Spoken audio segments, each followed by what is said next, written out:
Hello friends, हमारे channel SK 92 at study channel में आपका स्वागत है। आज जो है हम बिहार पुलिस का कुछ इम्पोर्टेंट क्वेश्चन करेंगे जो कि आने वाली वैकेंसी के लिए बहुत बहुत इम्पोर्टेंट है। और तो आज का हमारा पहला प्रश्न जो है यह है कि चीन कुलिच खान के शासन तहत एक स्वतंत्र राज्य बन गया जिसे निजाम अल मुल्क भी कहा जाता था। अवध को, मैसूर को, हैदराबाद को या बंगाल को?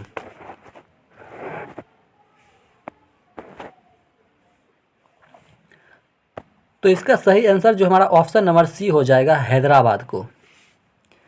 चीन कुलिच खान के शासन तहत एक स्वतंत्र राज्य बन गया जिसे निजाम अल मुल्क भी कहा जाता था। उसे हैदराबाद को कहा जाता है। ऑप्शन नंबर सी हो जाएगा इसका सही आंसर। अगला प्रश्न है 2 नंबर कि सन डैश में उड़ीसा भारत संघ में एक स्वतंत्र राज्य के रूप में शामिल हुआ था और अब भी है। तो ये जो है उड़ीसा कहने का मतलब 1 जनवरी को कब हुआ था? 1 जनवरी 1936 को मतलब ये उड़ीसा राज्य जो है भारत का राष्ट्र संघ बना था। ठीक है, तो इसका सही आंसर जो हमारा ऑप्शन नंबर सी हो जाएगा, सॉरी ऑप्शन नंबर बी हो जाएगा 1936 ईस्वी में। यहाँ पर डैश में भराएगा कि सन 1936 ईस्वी में उड़ीसा भारत संघ में एक स्वतंत्र राज्य के रूप में शामिल हुआ था और अब भी है। तो इसका सही आंसर जो है ऑप्शन नंबर बी हो जाएगा 1936 ईस्वी में। अगला प्रश्न है 3 नंबर कि निम्नलिखित में से किस राज्य की सीमा तेलंगाना से नहीं मिलती है? निम्नलिखित में से किस राज्य की सीमा जो है तेलंगाना से नहीं मिलती है? तो वो गुजरात की नहीं मिलती है। किसकी नहीं मिलती है? गुजरात की नहीं मिलती है। अगला प्रश्न 4 नंबर प्रश्न है कि भारतीय राष्ट्रीय आंदोलन के दौरान निम्नलिखित में से किसने भारत माता की प्रसिद्ध तस्वीर बनाई थी? तो इसका सही answer Rabindranath Tagore, option number D हो जाएगा। अगला प्रश्न है 5 नंबर कि सालाना आयोजित होने वाली अनंतराव पावर ट्रॉफी किस खेल से संबंधित है?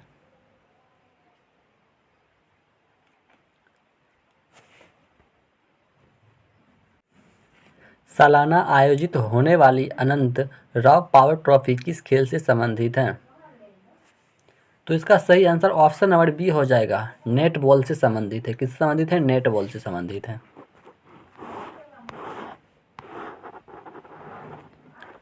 अगला प्रश्न 6 नंबर दिया गया है कि वह केंद्रीय बैंक कौन सा है जो क्षेत्रीय ग्रामीण बैंकों का नियमन करता है?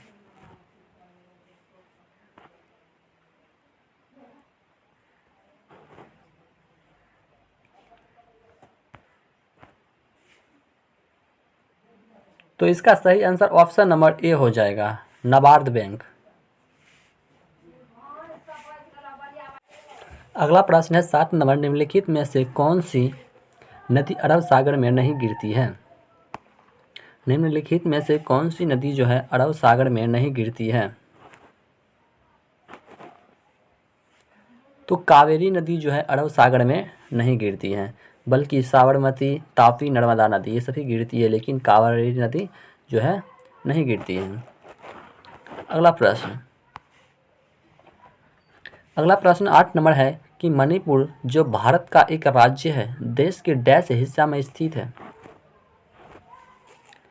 मणिपुर जो भारत का एक राज्य है देश के डैश हिस्सा में स्थित है, तो ये पूर्वोत्तर हिस्सा में स्थित है। और मणिपुर की राजधानी कहाँ है? तो इम्फाल। अगला प्रश्न 9 नंबर है कि रॉयल सीमा तट किस राज्य में है? रॉयल सीमा तट किस राज्य में है? तो यह है आंध्र प्रदेश में। कहाँ है? आंध्र प्रदेश में। अगला प्रश्न, खेल के विकास के लिए भारतीय राष्ट्रीय कार्यक्रम की पहचान करें। खेलो इंडिया, उसके बाद क्या है? उड़ो इंडिया, जागो इंडिया, दौड़ो इंडिया। तो खेल के विकास के लिए भारतीय राष्ट्रीय कार्यक्रम की जो पहचान है वो है हमारा खेलो इंडिया, क्या है खेलो इंडिया, ऑप्शन नंबर ए हो जाएगा खेलो इंडिया।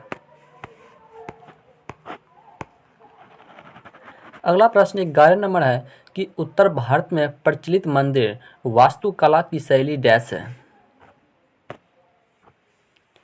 उत्तर भारत में प्रचलित मंदिर वास्तुकला की शैली डैश है, तो वो नागढ़ है, क्या है नागढ़ है, ऑप्शन नंबर ए हो जाएगा नागढ़। और नागढ़ जो है नगर से बनकर नागढ़ बना है, ठीक है। अगला प्रश्न 12 नंबर है कि कौन सी राज्य सरकार के सभी जिलों में गुरु शिष्य कार्यक्रम शुरू करेगी। मतलब कौन सी राज्य सरकार जो है राज्य के सभी जिलों में गुरु शिष्य कार्यक्रम शुरू करेगी। तो ये राजस्थान करेगी। कौन सी राज्य करेगी, राजस्थान, ऑप्शन नंबर डी हो जाएगा राजस्थान। अगला प्रश्न है कि भारत का संवैधानिक प्रमुख कौन होता है। भारत का संवैधानिक प्रमुख जो है कौन होता है, तो वो राष्ट्रपति होता है। कौन होता है, राष्ट्रपति। अगला प्रश्न है कि भारत के संविधान के डैश में समान नागरिक संहिता के प्रावधानों का उल्लेख किया गया है। भारत के संविधान के डैश में समान नागरिक संहिता के प्रावधानों का उल्लेख किया गया है। तो ये भाग किसमें किया गया है, तो भाग 4 में किया गया है। किसमें किया गया है, भाग 4 में, ऑप्शन नंबर ए हो जाएगा भाग 4। अगला प्रश्न है 15 नंबर की प्रधानमंत्री जो है राष्ट्रीय बाल पुरस्कार 2021 के लिए निम्न में से कितने बच्चों को चयनित किया है। प्रधानमंत्री जो है राष्ट्रीय बाल विकास पुरस्कार 2021 के लिए निम्न में से कितने बच्चों को चयनित किया गया है। तो ये किया गया है 32 बच्चों को चयनित किया गया है। अगला प्रश्न है कि निम्न में से किस ट्रेन का नाम बदलकर नेताजी एक्सप्रेस कर दिया गया है। किस ट्रेन का नाम बदलकर नेताजी एक्सप्रेस कर दिया गया है। तो ये कालका मेल, ऑप्शन नंबर बी हो जाएगा हावड़ा कालका मेल। इसको किया गया है हावड़ा कालका मेल। और इसको कब किया गया है, तो इसको जो है 23 जनवरी और 2021 को किया गया है। 23 जनवरी 2021 को किया गया है। अगला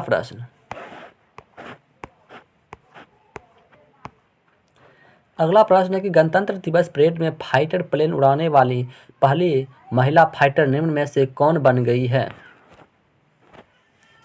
गणतंत्र दिवस परेड में फाइटर प्लेन उड़ाने वाली पहली महिला फाइटर निम्न में से कौन बन गई है।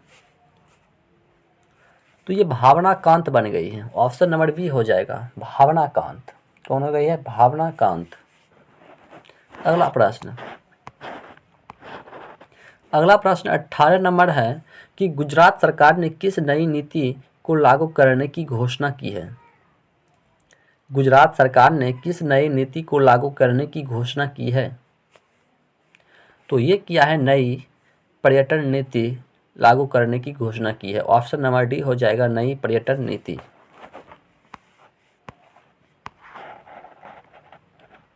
अगला प्रश्न है कि स्टार फुटबॉलर क्रिस्टियानो रोनाल्डो ने फुटबॉल इतिहास में सबसे ज़्यादा गोल करने के मामले में निम्न में से किस पूर्व खिलाड़ी की बराबरी कर ली है।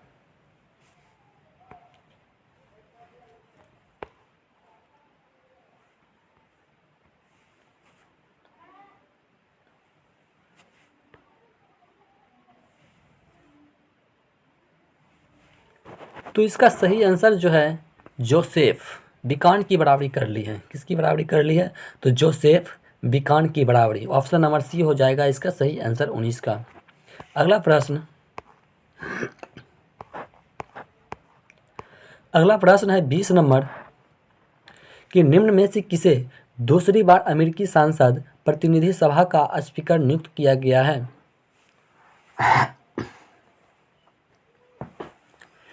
निम्न में से किसे दूसरी बार अमेरिकी संसद प्रतिनिधि सभा का स्पीकर नियुक्त किया गया है।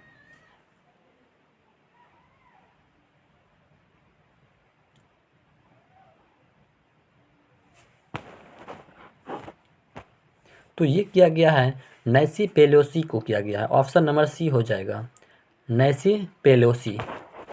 अगला प्रश्न 21 नंबर है कि भारत के किस राज्य में सबसे पहले मानसून आता है? भारत के किस राज्य में सबसे पहले मानसून आता है?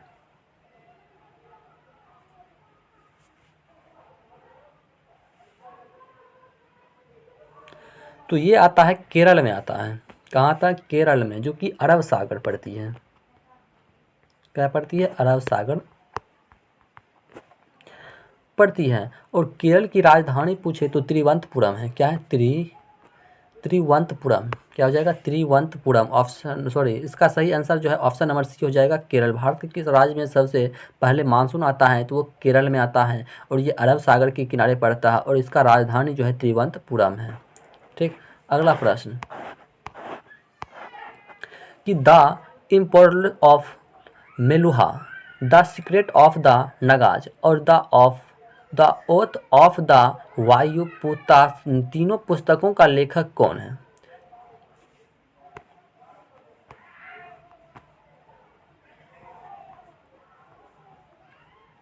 तीनों पुस्तकों का लेखक कौन है?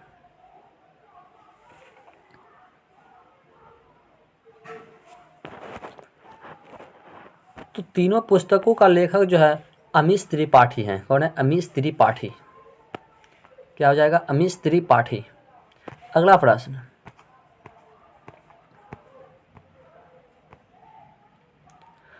प्रश्न है कि संगम काल को तमिल भाषा का स्वर्ग युग कहा जाता है क्योंकि इस काल में अनेक क्लाइजी तमिल लिखे गए थे।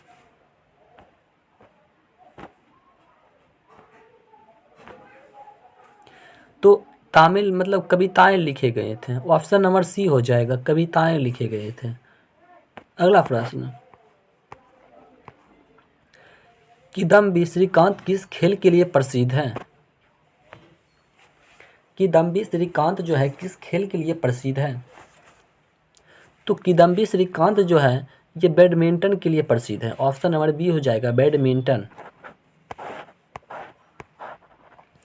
भारतीय संविधान का निम्नलिखित में से कौन सा सिद्धांत रूस से संविधान से प्रेरित है? मतलब रूस से संबंधित है। तो रूस से कौन सा संविधान लिया गया है? तो रूस से लिया गया है हमारा मौलिक कर्तव्य को लिया गया है। कहाँ से लिया गया है? तो ये रूस से लिया गया है मौलिक कर्तव्य को। तो इसका सही आंसर जो है ऑप्शन नंबर सी हो जाएगा, मौलिक कर्तव्य। मौलिक कर्तव्य कहाँ से लिया गया है? तो ये रूस से लिया गया है। कहाँ से लिया गया है? रूस से लिया गया है। अगला प्रश्न 26 नंबर है कि हैदराबाद का चार मीनार की स्थापना किसने करवाया था?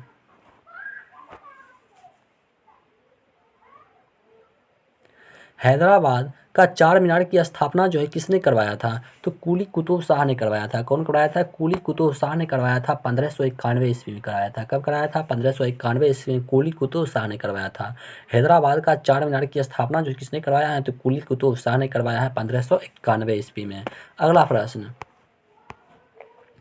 अमेरिकी सांसद ने बहुप्रतीक्षित कितने 100 अरब डॉलर को कोरोना वायरस महामारी सहायता पैकेज कानून पारित कर दिया है?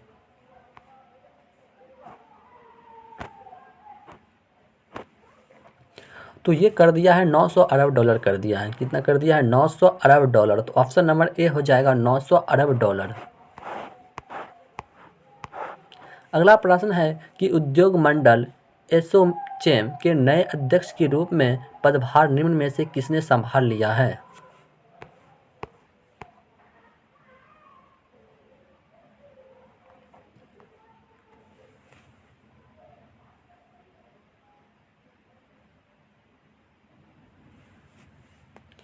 उद्योग मंडल एसोचैम के नए अध्यक्ष के रूप में पदभार निम्न में से किसने संभाल लिया है? तो ये जो है कौन संभाल लिया है? तो ये संभाल लिया है विनीत अग्रवाल ने। ऑप्शन नंबर बी हो जाएगा, विनीत अग्रवाल। अगला प्रश्न हाल ही में किस देश ने पहली बार अपने कृत्रिम सूर्य परमाणु संलयन रिएक्टर को सफलतापूर्वक संचालित किया है? हाल ही में किस देश ने पहली बार अपने कृत्रिम सूर्य परमाणु संलयन रिएक्टर को सफलतापूर्वक संचालित किया है? तो ये चाइना ने किया है। ऑप्शन नंबर सी हो जाएगा चाइना। अगला प्रश्न है 30 नंबर।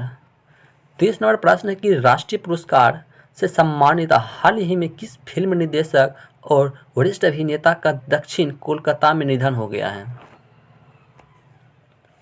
तो ये जगन्नाथ गुहा का हो गया है। किसका हो गया है? जगन्नाथ गुहा का। ऑप्शन नंबर ए हो जाएगा जगन्नाथ गुहा।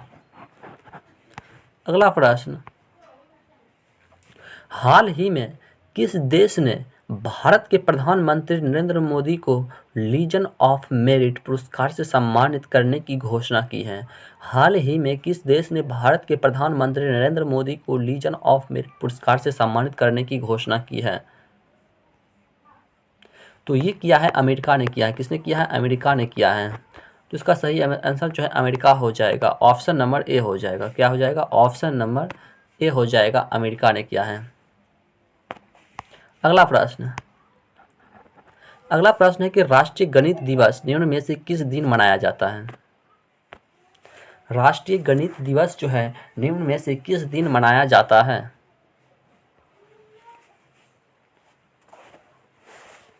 राष्ट्रीय गणित दिवस कब मनाया जाता है?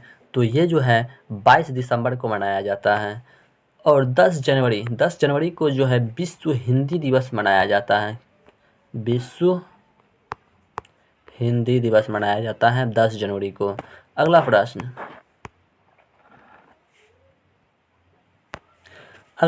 है कि भूटान की राजधानी क्या है? अगला प्रश्न है कि भूटान की राजधानी क्या है? तो भूटान की राजधानी क्या है? थिम्पू। ऑप्शन नंबर बी हो जाएगा थिम्पू। भूटान की राजधानी कहाँ है? थिम्पू। अगला प्रश्न, निम्नलिखित में से कौन सी भारतीय भाषा को शास्त्रीय भाषा की प्रतिष्ठा से सम्मानित किया गया है? निम्नलिखित में से कौन सी भारतीय भाषा को शास्त्रीय भाषा की प्रतिष्ठा से सम्मानित किया गया है?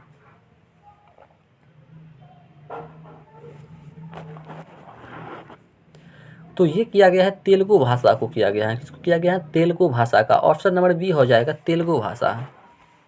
अगला प्रश्न, केरल का राजकीय फल क्या है? राजकीय फूल क्या है?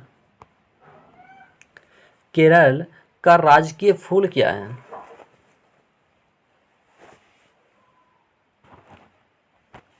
तो केरल का राजकीय फूल जो है वो गुलाब है। क्या है? गुलाब। ऑप्शन नंबर डी हो जाएगा गुलाब। अगला प्रश्न 36 नंबर है कि शिलांग डैश की राजधानी है? शिलांग जो है डैश की राजधानी है? नागालैंड, असम, मेघालय, त्रिपुरा। शिलांग डैश की राजधानी है? तो शिलांग जो है मेघालय की राजधानी। कहाँ है? शिलांग। तो ऑप्शन नंबर सी हो जाएगा, शिलांग जो है मेघालय की राजधानी है। अगला प्रश्न 37 नंबर है कि भारतीय ज्ञानपीठ संगठन का संबंध निम्न में से किस क्षेत्र से है?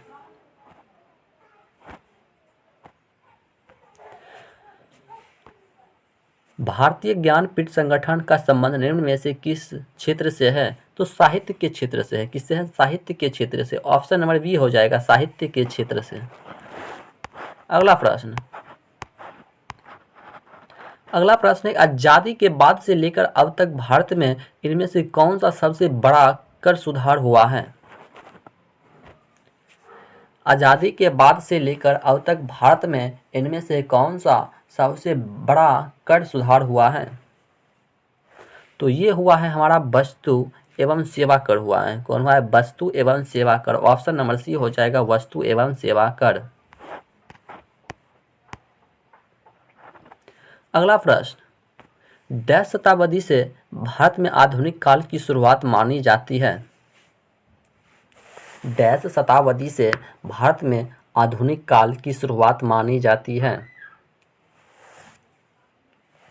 तो ये मानी जाती है 18वीं शताब्दी से। ऑप्शन नंबर बी हो जाएगा 18वीं शताब्दी से। अगला प्रश्न जो कि आज का लास्ट प्रश्न है, भारतीय राष्ट्रीय कांग्रेस के डैश अधिवेशन में पूर्ण स्वराज की घोषणा की गई थी? भारतीय राष्ट्रीय कांग्रेस के डैश अधिवेशन में पूर्ण स्वराज की घोषणा की गई थी?